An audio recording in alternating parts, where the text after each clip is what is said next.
मित्रों, मैं हूं बिस्मिल आफ्ताब आलम और आप देख रहे हैं उर्दू हिंदी नॉलेज चैनल। जैसा कि आप लोगों को मालूम है और मैं पहले ही ये बात कह चुका हूं कि हिंदी बीए फर्स्ट ईयर का एग्ज़ाम होने वाला है। तो उस एग्ज़ाम से पहले मैंने कहा था कि 10 टॉपिक आप तैयार करके जाएंगे, जिसमें से सिर्फ आपको 5 प्रश्न ही लिखना पड़ेंगे और ये पाँचों विस्तार पूर्वक आपको लिखना पड़ेंगे। प्रश्न कहने का मतलब ये सभी लॉन्ग क्वेश्चन होने वाले हैं। तो उसमें मैंने जो आपको 10 क्वेश्चन लिखवाए थे, प्रश्न लिखवाए थे, उसमें मैंने आपको सूफ़ी संप्रदाय जो है उसकी सूफ़ी काव्य धारा की सामान्य विशेषताओं का वर्णन ये क्वेश्चन लिखवाया था। तो आइए इस पे हम लोग बात कर लेते हैं। यह सबसे ज़्यादा इम्पोर्टेंट क्वेश्चन है कि सूफ़ी संप्रदाय क्या है, सूफ़ी शब्द से क्या अभिप्राय है। इससे संबंधित मैं पहले ही वीडियो प्रस्तुत कर चुका हूं। अगर उस वीडियो को आपको देखना है तो आप इसी चैनल पर जाके प्लेलिस्ट में जाइए और प्लेलिस्ट में आप BA Hindi BA first year जो है उस पर प्लेलिस्ट को क्लिक कीजिए, जिसमें आपको हिंदी बीए फर्स्ट ईयर का ही सारा सिलेबस मिलेगा, उसके टॉपिक मिलेंगे। तो वहाँ पर आप देख सकते हैं। आइए हम लोग इस क्वेश्चन पे बात करते हैं। सूफ़ी संप्रदाय जो काव्य धारा है उसकी विशेषताएं क्या हैं, इस पे बात करेंगे। तो जानते हैं सूफ़ी काव्य धारा की जो सामान्य विशेषताओं का वर्णन करने के लिए देखते हैं क्या करते हैं। सूफ़ी संप्रदाय सूफ़ी काव्य धारा निर्गुण भक्ति की दूसरी शाखा है। याद रखना, ये किसने कहा? आचार्य रामचंद्र शुक्ल जो हैं वो हिंदी के बड़े आलोचक हैं और इनका जन्म आपको मैं पहले ही बता चुका था 1884 में हुआ था और 1946 में इनका इंतकाल हुआ है। तो आचार्य रामचंद्र शुक्ल जी ने इसे प्रेमाश्री शाखा के रूप में संज्ञापित किया है। किसको? सूफ़ी काव्य धारा को। संत कवियों ने जहाँ एक और सर्वधारण के लिए भक्ति के साधारण मार्ग की प्रतिष्ठा की, वहीं दूसरी ओर सूफ़ी फ़कीरों ने हिंदू मुसलमान एकता का प्रयास किया। ये पूरी विचारधारा क्या है, अभी मैं इस क्वेश्चन को पढ़ लेने के बाद अभी इस पर हम लोग बात करेंगे। 2 मिनट में पूरी बात समझा देंगे, उसी के हिसाब से आप लिख सकते हैं, उसी को अपने जहन में रख सकते हैं। तो जान लेते हैं, पहले इसके बारे में समझ लेते हैं, पढ़ लेते हैं, फिर उसके बाद बात करते हैं। इस कार्य में संत कवियों की अपेक्षा उन्हें आशातीत सफलता मिली। सूफ़ी फ़कीरों दोनों संस्कृतियों के सुंदर सामंजस्य के पक्षधर थे, यानी हिंदू मुस्लिम जो संस्कृति है उसके पक्षधर थे। इनके साहित्य की आत्मा विशुद्ध भारतीय है, यद्यपि इनमें प्रेम और धर्म की विदेशी साधना भी घुल मिल गई है। सूफ़ी मत इस्लाम धर्म की एक उदार शाखा है, उदार भाई हसास दिल, जिसका उदय इस्लाम के अस्तित्व में आने के बाद हुआ। सूफ़ियों के 4 संप्रदाय भारत में मिलते हैं। मैंने जो क्वेश्चन वोटिंग के लिए डाला हुआ है चैनल पे कि हिंदुस्तान में सबसे पहला सूफ़ियों का कौन सा संप्रदाय आया, तो उसमें आप मैंने जो ऑप्शन दिया उसमें आप देख सकते हैं चिश्ती संप्रदाय। तो 4 संप्रदाय में सबसे पहले जो है वो चिश्ती संप्रदाय है। ये 13वीं शताब्दी में प्रारंभ हुआ। इसके बाद में सोहरावर्दी जो ये संप्रदाय था ये 12वीं शताब्दी का है और कादरी संप्रदाय जो है सूफ़ी संप्रदाय ये 15वीं शताब्दी का है। और इसके बाद में नक्शबंदी जो है ये संप्रदाय भी 15वीं शताब्दी का ही है। इन 4 सूफ़ी संप्रदायों के बारे में हम लोग बात करेंगे। इन सूफ़ी संतों के उच्च विचार, सदा जीवन और व्यापक प्रेम के तत्व ने भारतीय जनजीवन को आकृष्ट किया। इन सूफ़ियों ने अनल हक अर्थात मैं ही ब्रह्मा हूँ कहने का मतलब जो ईश्वर है वो सत्य है, अनल हक कहा है इन्होंने अपनी रचनाओं में, जिसका मतलब हिंदी के हिसाब से, हिंदी भाषा के अनुरूप मैं ही ब्रह्मा हूँ, इसकी घोषणा की है। ठीक यही बात भारत के आदित्यवादी भी कह रहे थे और आदित्यवादियों ने भी घोषणा की अहम ब्रह्मास्मि यथार्थ मैं ही ब्रह्मा हूँ।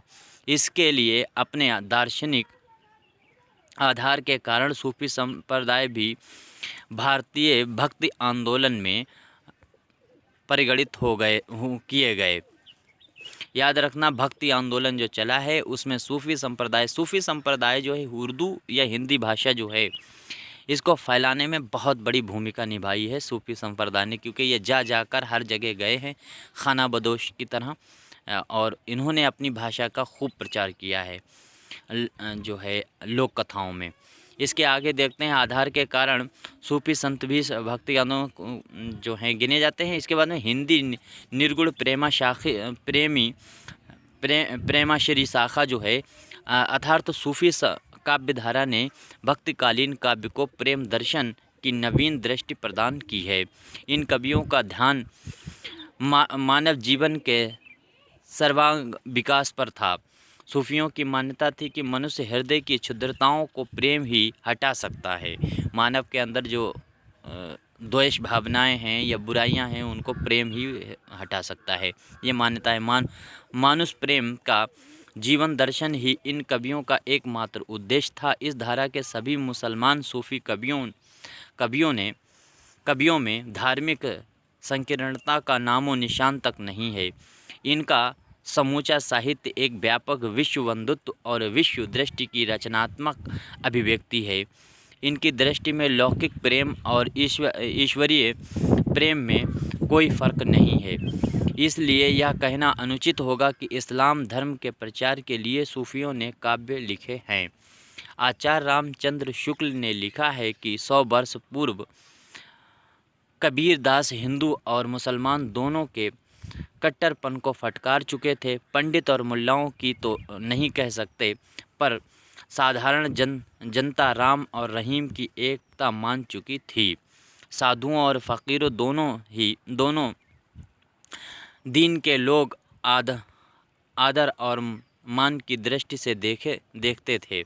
साधु या फ़कीर सर्वप्रिय वे ही हो सकते थे जो भेदभाव से परे दिखाई पड़ते थे। बहुत दिनों तक साथ साथ रहते हिंदू और मुसलमान एक दूसरे के सामने अपना अपना हृदय खोलने लगे थे, जिससे मनुष्यता के सामान्य भावों के प्रवाह में मगन होने और मगन करने का समय आ गया था। जनता की प्रवृत्ति भेद से अभेद की ओर हो चली थी। मुसलमान हिंदुओं की राम कहानी सुनने को तैयार हो गए थे और हिंदू मुसलमान का दास्तान हमजा। सूफी काव्य की रचना के पीछे यही पूरा पस मंज़र था, जिसके गर्भ से इसका जन्म हुआ। सूफी काव्य परंपरा के पहले कवि मुल्ला दाऊद हैं।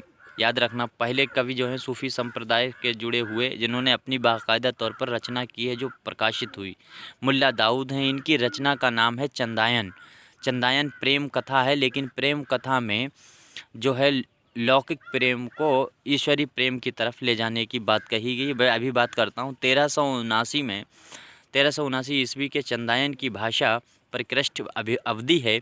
दूसरे प्रसिद्ध कवि मलिक मोहम्मद जैसी हैं, और मलिक मोहम्मद जैसी की लिखी हुई पद्मावत जो भाषा रचना है वो भी लौकिक प्रेम से ईश्वरी प्रेम की तरफ ले जाने वाली रचना है। और जो है इस रचना में भी मलिक मोहम्मद जो जैसी हैं, इन्होंने जो भाषा इस्तेमाल की वो भी अवधी है। इसके बाद में याद रखना, इन्हीं सूफी संप्रदाय के कवियों में अमीर खुसरो की बहुत महत्वता है।